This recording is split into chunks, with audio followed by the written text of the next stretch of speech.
I'll be speaking in English, little bit comfortable with that. And intermittently, sometimes I get back into Telugu format also. But I would like to thank Health Sutra for giving me this opportunity. So it's always very close to my heart, the subject of millets and millet promotion. I'm sure that I would like to compliment each one of you for having taken time to come here in this endeavor so that we may take it forward. I think 10 years ago, I could recall how different was the situation scenario. This country, India, was suffering. You know that initially, when at the time of before the Green Revolution came, it was the food security. We were begging and importing food from other countries. That was the scenario where the Green Revolution was launched, and somehow we were successful. Today, I think we are able to feed to our country people, and also we are able to export partly. Not a very big size, but in form of wheat and rice. So that time it was the rice and wheat that were promoted in a big way. But unfortunately, this realization has come that after 60 plus odd years of our independence in India, suddenly we started realizing there is something called, there is a lacuna in the nutritional security. So it's very unfortunate, but better late than never. So because today's case is very different, especially the lifestyle diseases that are coming up in a big way, is going to cause a terrible situation that which we will not be able to manage, because the population growth is going to be 2% at least on an average, and the climate change scenario that is going to come up, as you see that వర్షాకాలం ఎండాకాలం లాగా ఎండాకాలం మరి వేసవి కాలం లాగా, so these all different type of things which we are seeing, and mostly the water is becoming a very big constraint for us. Under these circumstances, many studies have proven that the rice and wheat are not going to be really meet our food requirement. So there is going to be a very big gap that is going to come. If we don't open right now, I think it's going to be a malady. That is one of the macroeconomic problem. Apart from that, the nutritional disorders, the so-called malnutrition, and the other thing that is coming up off recently, just underneath our mat, slowly creeping in, is overnutrition, obesity. So these malnutrition, thousands of crores were pumped by the government to tackle that, and unfortunately still we are at the 50% of our population is still hanging with that of the malnutrition. So we were only trying rice and wheat based system, trying to, or little bit pulse, but ultimately we were not successful in bringing to that, reach that level of tackling the mal. Still many of our adolescent women are suffering. You know that when they suffer from this malnutrition, especially the iron deficiency, when the time of their conception, the average age to begin with the conception is about 19 years old.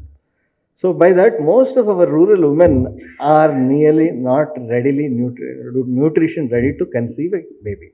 So in this process, the World Health Program also speaks about that the baby that is going to be formed is going to be not really just the potential with which they should come, because nutrition matters very much when a woman conceives the daughter. So still we are biased with that of the woman nutrition differently and that of the men's nutrition, especially in the rural villages.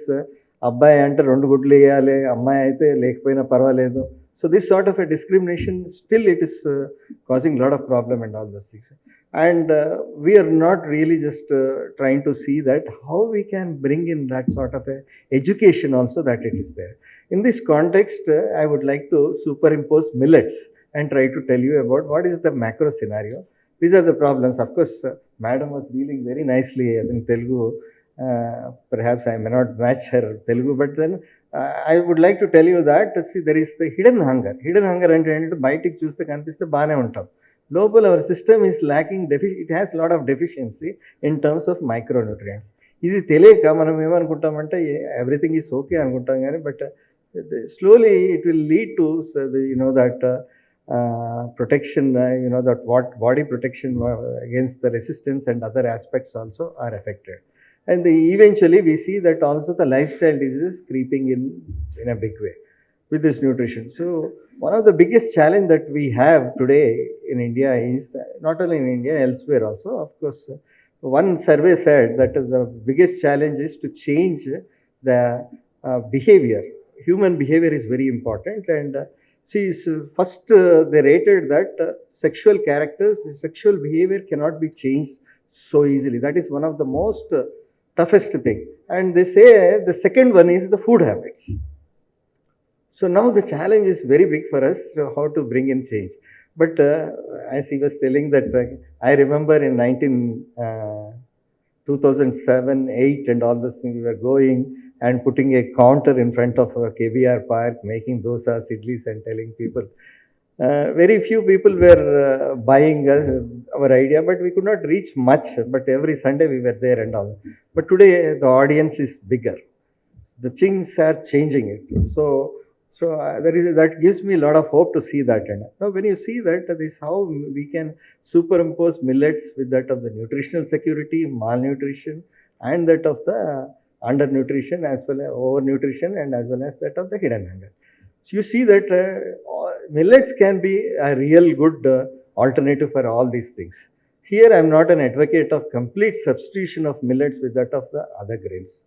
See, because the nutrition science says that we need to have a diversity in our food basket, food plate.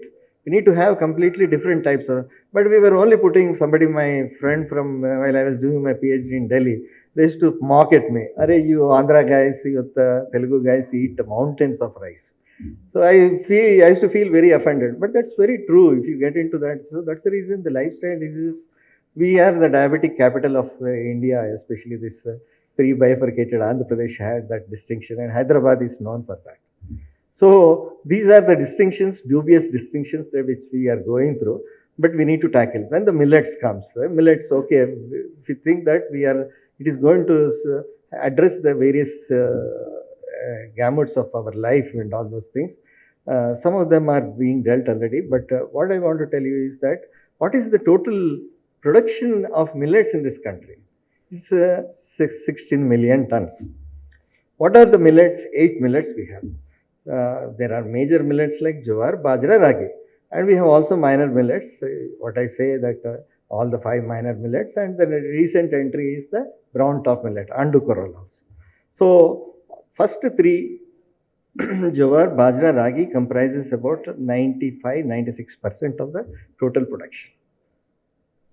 So then about 1 million ton perhaps is the small millets. They are rich nutritional sources, but jowar, bajra, ragi are no less than that. The highest calcium is found in ragi, the highest iron is found in bajra, and complete minerals put together, jowar has highest.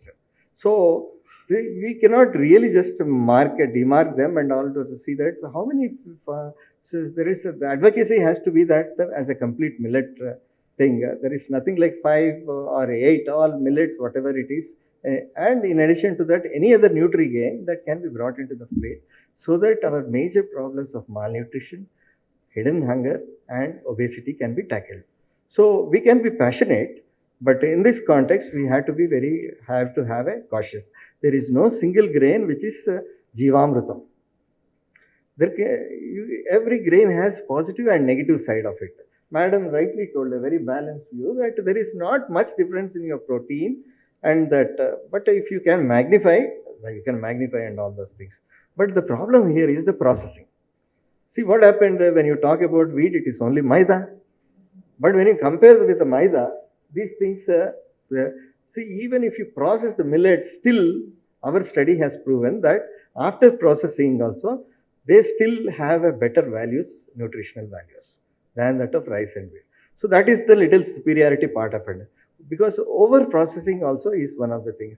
You need to be very careful that this over processing should not get into millets. Indiscriminate use of processing makes again the same case. You are going for a millet. Of course, the other point I want to highlight is they have same carbohydrates. She said that about 10 to 12 in case of wheat, as well as most of the millets, they have this part of that. But the type of the carbohydrates are different.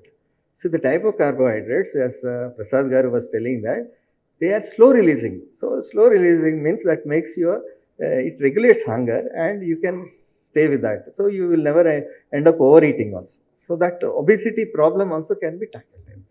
So this, we need to understand that there are some good things. There are also false propaganda going around the millets also. That also we need to understand that. Now, any emerging commodity that comes like that, we need to understand the market. And that's the basic topic that is given to me. So the markets, what are this? Once upon a time, there is the only market is the grain market. So even if you want to export, it is exported. World over, it is known as a feed grain. But if you get into some of these countries like African nations and some of the Asian nations,